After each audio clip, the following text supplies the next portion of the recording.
The scriptures for today is Exodus 20:11 through 17.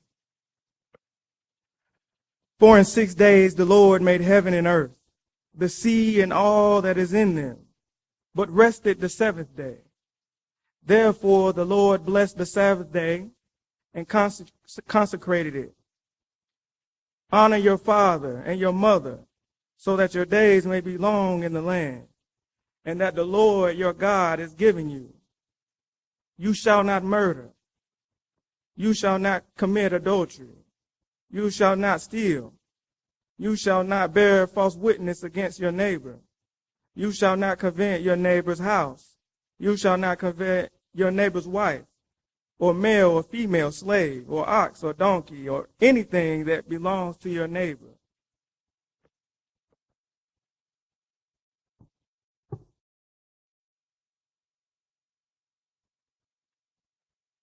This past week, Joe Rob showed me a video that I was thrown into a deep thought and reflection. I haven't even said this to him yet, but I really feel like watching a 10-minute clip of his life has deeply changed me. People search their entire lives trying to find God, not realizing that God is in the places that we tend to ignore.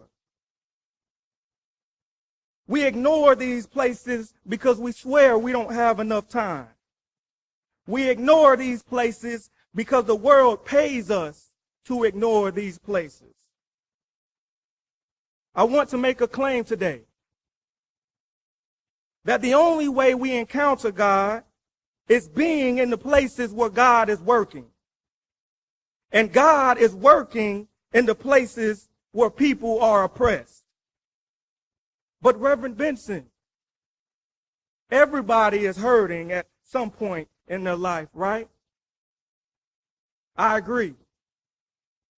But there is a vast difference between pain and living in hell on a daily basis. Being trapped by the structures that say they are here to save you. Malcolm X calls it being duped. My spirit has been rattled this past year because I watched seminarians, pastors, and bishops holler and scream about how much they love God, but refuse to do God's work. In November, a bishop asked me if I liked his sermon. Hey, he asked me to tell the truth. I said, Bishop, did your sermon speak to the oppressed? Did your sermon speak about liberating the oppressed? He said, not really. Well, Bishop, I'm sorry. I did not like your sermon. For me, that's the only thing to preach about. As I began to think about these things, I formed a name for my sermon. The name of my sermon is Unconscious Murder. The 10 Commandments are at the core of the Christian faith. It has helped shape the life of the majority of Christians. The question is, have we really articulated the commandments in such a way that liberates the world? I would argue that we have failed tremendously at interpreting the Bible in a liberating manner. Dr. James Cone states that if God is not for the oppressed, then God is a murderer. I believe we all would argue that God loves us all, and I believe this is true. But I tend to question everything. As my mama and my wife would say, boy, you are so hard-headed and stubborn.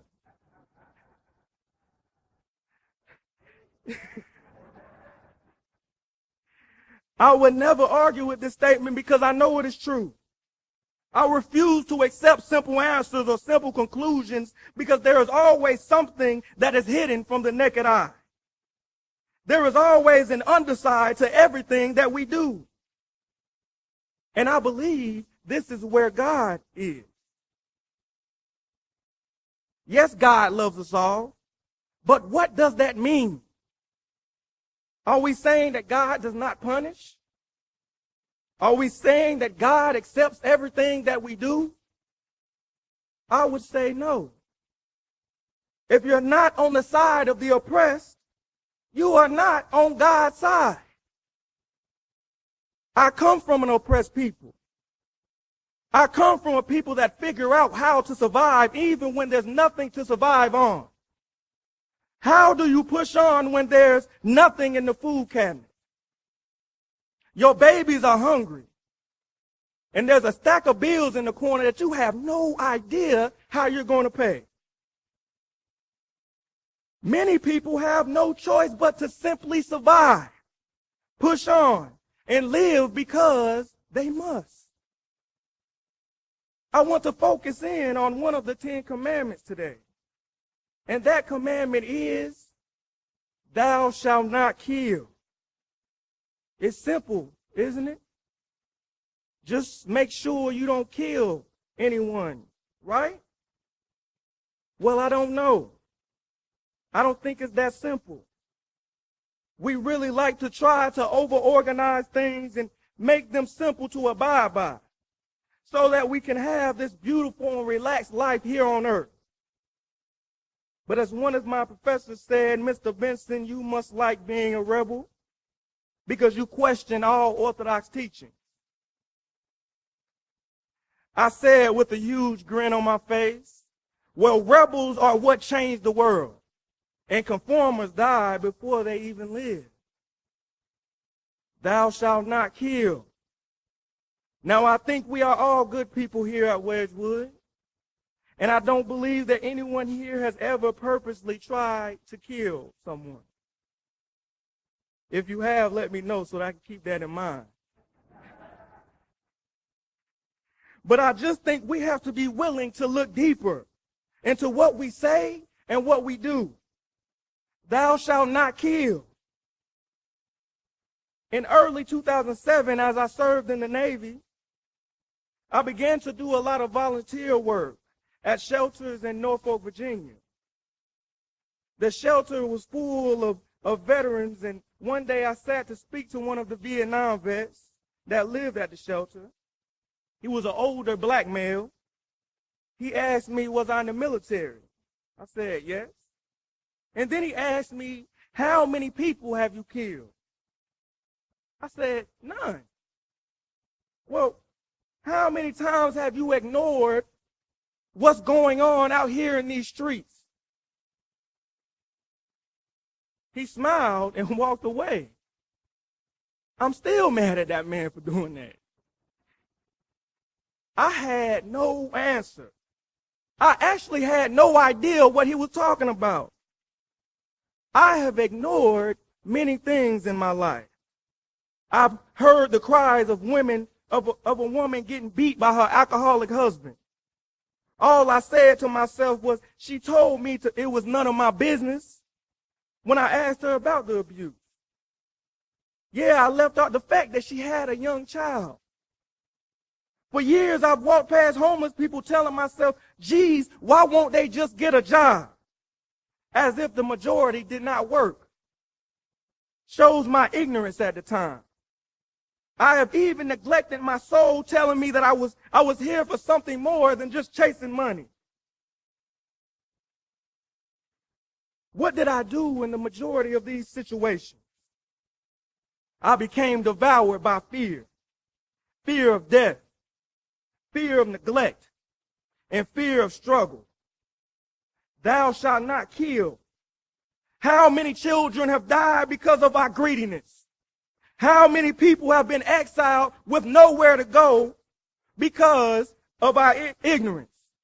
How many people have to die before we realize that we are all connected in this world and we need each other to survive?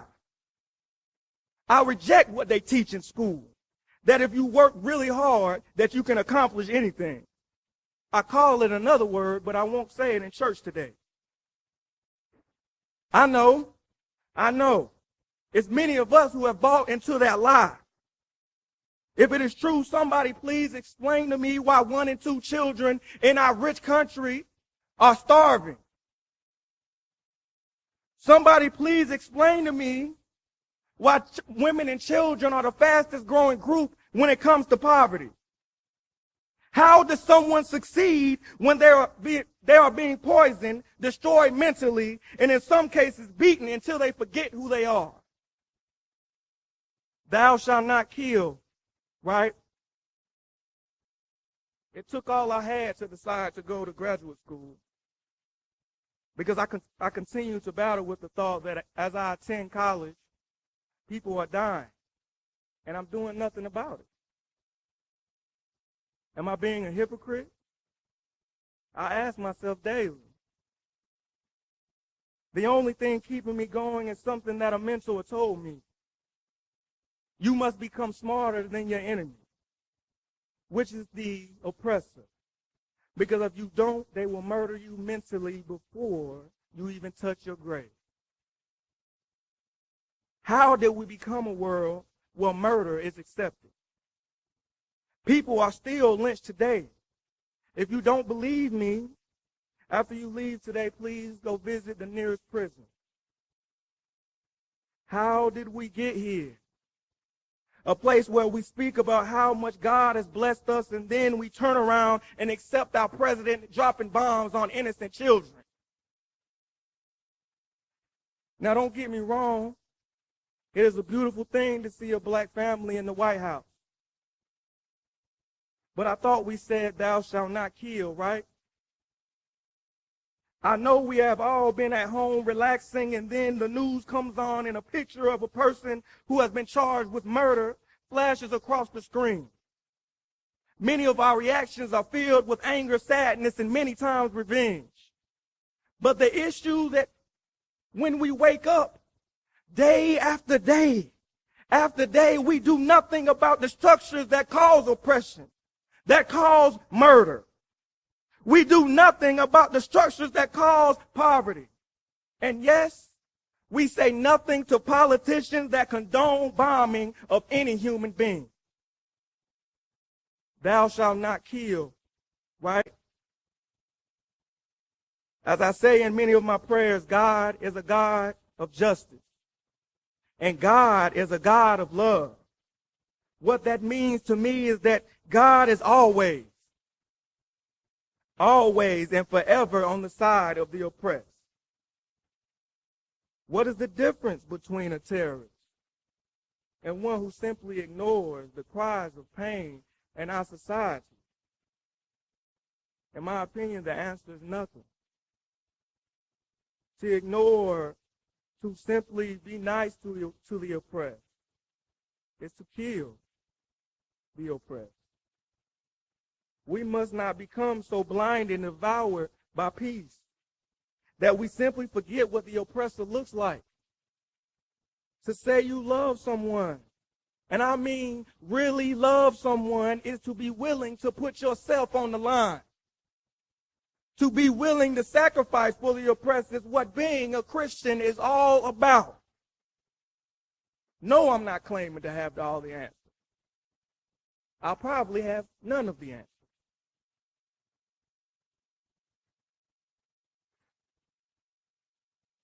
But one thing I do have is courage and a bloodline filled with survivors. I have no choice but to fight because my ancestors depend on me to give voice to those in the trenches, those that are in hell at this moment. There is no need for a hell in the afterlife because our society is burning people alive at this moment. That's a sermon for another day.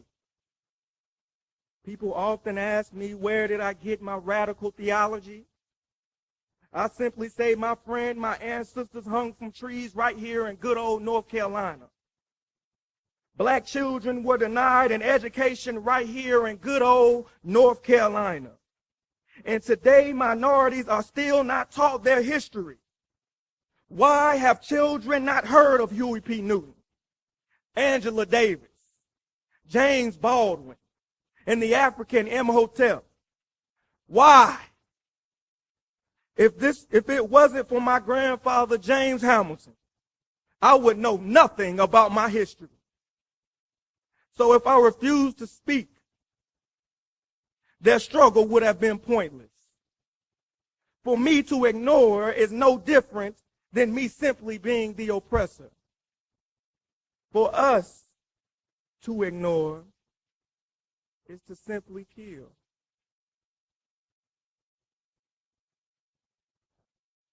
Thou shalt not kill.